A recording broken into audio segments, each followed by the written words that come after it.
اچھا، سب سے پہلے تو آپ یہ سمجھ لیجئے کہ ایک پرانا ایک طریقہ کار تھا جس کے اوپر ہمارے کچھ دوست جو پریکٹس کر رہے ہیں، ڈاکٹرز بھی آج بھی اس بات پہ قائم ہیں کہ جو ینگ ایج کے اندر، چھوٹی عمر کے اندر انسولین ہوتی ہے وہ ٹائپ 1 ہوتی ہے، اور جو بڑی عمر میں 40 سال کے بعد ہوتی ہے وہ ٹائپ 2 ہوتی ہے۔ پہلی تو بات یہ ہے کہ اس تخصیص کو اب ہمیں ختم کر دینا چاہیے۔ میرے پاس اس وقت جو سب سے چھوٹا بچہ ٹائپ 2 کے لیے علاج کروا رہا ہے اس کی عمر 8 سال ہے۔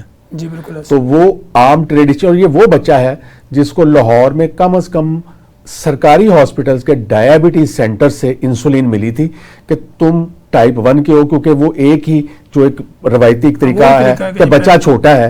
کسی نے یہ نہ اس کا ٹیسٹ کرانے کی کوشش کی، نہ کسی نے یہ دیکھا کہ یہ بچہ اس وقت موٹا ہے، اس کے اوپر پیٹ پہ فیٹ ہے، ہم پہلے یہ تو ڈیسائیڈ کر لیں۔ اور اس بچے کو انسولین کے اوپر ڈالا گیا۔ جب اس کو ہم نے انویسٹیگیٹ کیا، کیونکہ اب ہم لوگ الحمدللہ ایج سے ہم اس سے متاثر نہیں ہوتے، ہم بچے کو دیکھتے ہیں، وہ ظاہری اس کی شکل و صورت کیا ہے، فینو ٹائپ کہتے ہیں، پھر ہمارے پاس ٹیسٹ اویلیبل ہے، ہم پہلے یہ اندازہ لگاتے ہیں کہ یہ ٹائپ 1 ہے، یہ ٹائپ 2 ہے۔ اب براڈلی اس کا فرق یہ ہے کہ جو ٹائپ 1 ہے اس کے اندر آپ کا لبلبہ انسولین بالکل نہیں بناتا۔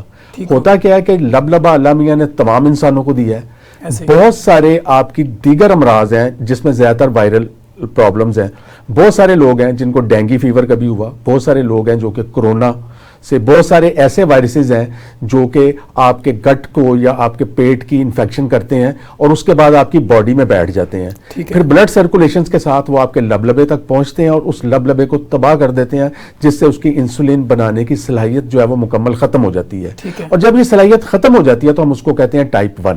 ٹھیک ہے۔ اب اس میں انسولین بالکل نہیں بن رہی، اس میں ایج فیکٹر بھی کوئی نہیں، اس میں ایج فیکٹر کوئی نہیں ہے۔ ٹھیک ہے۔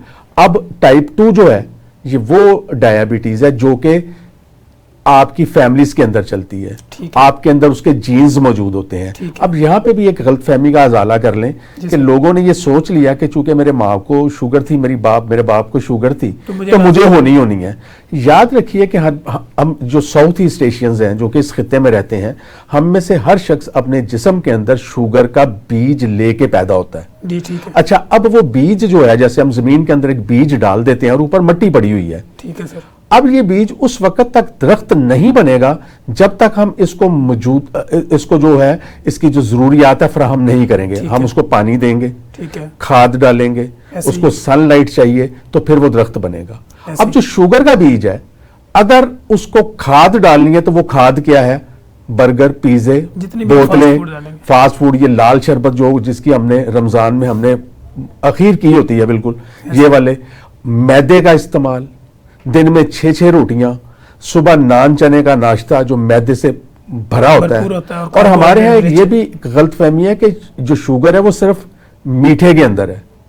اگر ہم ڈبل روٹی سے ناشتہ کرتے ہیں، چاہے وہ براؤن ہے یا وائٹ ہے، ایک سلائس کے اندر 4 چمچ شوگر کی موجود ہے۔ ٹھیک ہے۔ ایک پلیٹ جو چاولوں کی ہے، چاہے وہ وائٹ ہے، وہ براؤن ہے، ابلے ہوئے ہیں، بریانی ہے، وٹس ایور، ایک پلیٹ کے اندر 12 چمچ چینی ہے۔ ٹھیک ہے۔ ایک نان جو آپ کھاتے ہیں وہ 12 سے 14 چمچ چینی ہے۔